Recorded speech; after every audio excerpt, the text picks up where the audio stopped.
Come on, but not come on to the top. The assault on the summit must wait while the three boys accepted this challenge. The rock was as large as a small motor car. Heave! Sway back and forth, catch the rhythm. Heave!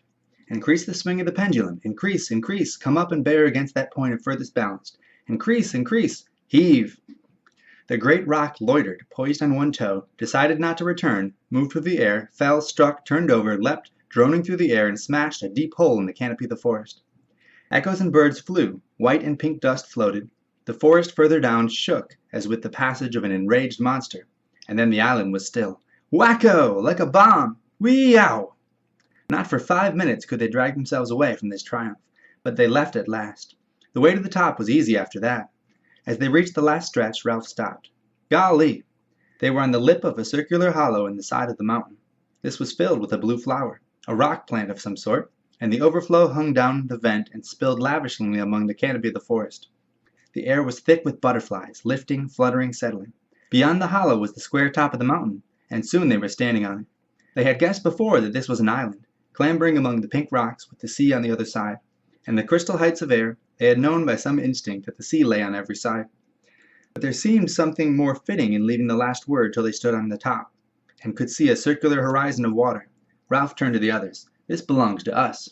It was roughly boat-shaped, humped near this end, with behind them the jumbled descent to the shore. On either side rocks, cliffs, treetops, and a steep slope. Forward there, the length of the boat, a tamer descent, tree-clad, with hints of pink, and then the jungly flat of the island, dense green, but drawn at the end to a pink tail. There, where the island petered out in water, was another island, a rock almost detached, standing like a fort, facing them across the green with one bold pink bastion.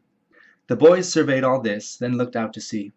They were high up, and the afternoon had advanced. The view was not robbed of sharpness by mirage. That's a reef, a coral reef. I've seen pictures like that.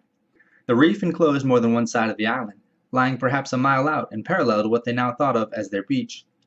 The coral was scribbled in the sea as though a giant had bent down to reproduce the shape of the island in a flowing chalk line, but tired before he had finished. Inside was peacock water, rocks and weeds showing as in an aquarium. Outside was the dark blue of the sea. The tide was running so that long streaks of foam tailed away from the reef, and for a moment they felt that the boat was moving steadily astern. Jack pointed down. That's where we landed. Beyond falls and cliffs there was a gash visible in the trees. There were the splintered trunks and then the drag, leaving only a fringe of palm between the scar and the sea. There, too, jutting into the lagoon, was the platform, with insect-like figures moving near it.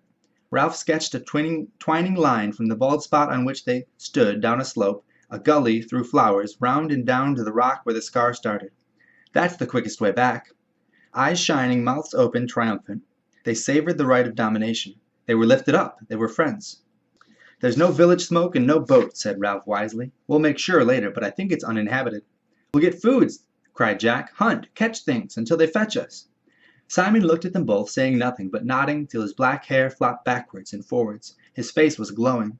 Ralph looked down the other way, where there was no reef. Steeper, said Jack. Ralph made a cupping gesture. That bit of forest down there. The mountain holds it up. Every point of the mountain held up trees, flowers and trees. Now the forest stirred, roared, flailed. The nearer acres of rock flowers fluttered, and for half a minute the breeze blew cool on their faces. Ralph spread his arms. All ours. They laughed and tumbled and shouted on the mountain. I'm hungry. When Simon mentioned his hunger, the others became aware of theirs. Come on, said Ralph. We found out what we wanted to know. They scrambled down a rock slope, dropped among flowers, and made their way under the trees. Here they paused and examined the bushes round them curiously. Simon spoke first. Like candles, candle bushes, candle buds. The bushes were dark evergreen and aromatic, and the many buds were waxen green, and folded up against the light. Jack slashed at one with his knife, and the scent spilled over them. Candle buds. You couldn't light them, said Ralph. They just look like candles. Green candles, said Jack contemptuously. We can't eat them. Come on. They were in the beginnings of the thick forest, plonking with weary feet on a track, when they heard the noises, squeakings, and the hard strike of hoofs on a path. As they pushed forward, the squeaking increased till it became a frenzy. They found a piglet caught in a curtain of creepers, throwing itself at the elastic traces in all the madness of extreme terror. Its voice was thin, needle-sharp, and insistent. The three boys rushed forward, and Jack drew his knife again with a flourish. He raised his arm in the air. There came a pause, a hiatus. The pig continued to scream, and the creepers to jerk, and the blade continued to flash at the end of a bony arm. The pause was only long enough for them to understand what an enormity the downward stroke would be. Then the piglet tore loose from the creepers and scurried into the undergrowth. They were left looking at each other in the place of terror. Jack's face was white under the freckles. He noticed that he still held the knife aloft, and brought his arm down, replacing the blade in the sheath.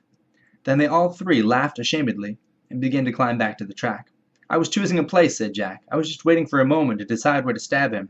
"Stick a pig," said Ralph fiercely. "They always talk about sticking a pig." "You cut a pig's throat to let the blood out," said Jack. "Otherwise you can't eat the meat." "Why didn't you?" "You knew very well why you hadn't.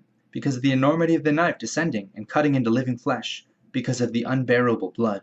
"I was going to," said Jack. He was ahead of them, and they could not see his face. "I was choosing a place. Next time." He took his knife out of the sheath and slammed it into a tree trunk. Next time there would be no mercy. He looked round fiercely, daring them to contradict.